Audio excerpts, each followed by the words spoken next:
Your son is a failure. He's barely passing my class, and with grades like this, I'm just not sure what kind of future he's gonna have. What do you have to say for yourself? You're supposed to graduate this year. Listen to Mr. Johnson. What kind of future do you think you're gonna have?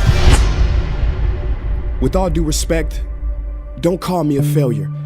Failure is an event, not a person, in fact. And you talk about the future, Mr. Johnson, but you're not preparing us for that. Excuse me? Just listen to what I'm saying. This should be good. Would you agree that in the future, most careers will become automated? Yeah, so? So the people who succeed will have to be curious, innovative, with resilience to adapt to new changes. What's your point? My point is, the focus in this school is not on that. It is on regurgitating information and test taking, and that's just real. But in today's world, creativity is the most important leadership skill. Oh, that's how you feel. You don't have to believe me, but maybe you will believe the 1,500 executives who recently said creativity is the most important leadership skill. See, pretty soon, no one will be hired because of what they know. Because who cares what you know or if you've memorized a fact? We've got Google and Siri for that. In the future, people will be hired because of what they can do with their knowledge. Can they creatively solve real-world problems, not just follow instructions or directions and bubble in multiple choice questions? So, Mom, that's why I'm stressed, because these robotic tasks we learn in school should stop. Because no one can do a robot's job better than a robot.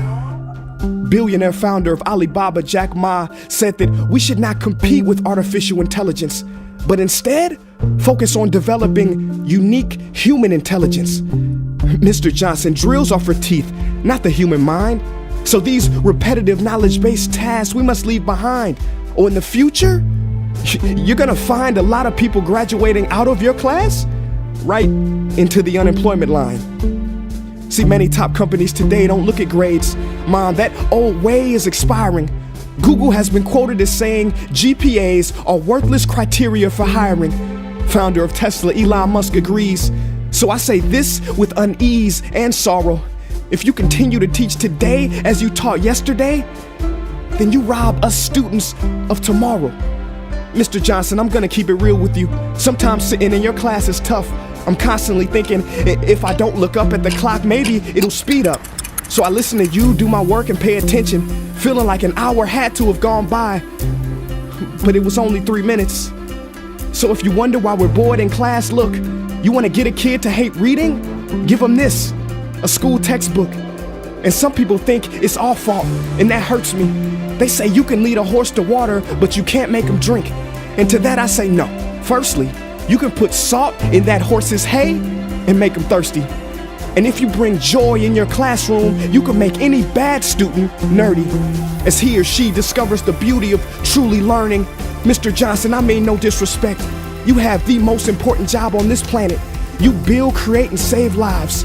But if you really care about my future, like you say, then you have to fully commit and ask yourself honestly, how do I prepare a child for a future that doesn't yet exist? Here's a hint. The answer is not found in this. It's using this and this. See, in the future, we will need more passion and compassion. People with inspired hearts and wisdom to uplift this planet. And Mom, I love you, but can I be real? Go ahead. You want to know one of the biggest factors for childhood success? It's not IQ. It's family meals. And we haven't had one of those in a while. See, I know sometimes you don't feel proud, because I may not be a straight A student, but I'm not stupid. These tests may be 70% of my grade, but they're 0% of my future. But don't worry, I'll pass this class and get through this.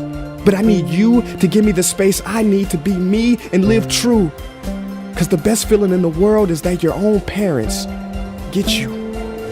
There's a passage in a book called The Prophet by Khalil Gibran.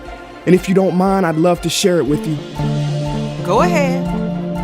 See, he says, your children are not your children. They are the sons and daughters of life longing for itself. They come through you, but not from you. And though they are with you, they do not belong to you. You may give them your love, but not your thoughts, for they have their own thoughts. You may house their bodies, but not their souls, for their souls dwell in the house of tomorrow. So, Mom, I'd appreciate it if you give me the love that I need to pursue my dreams.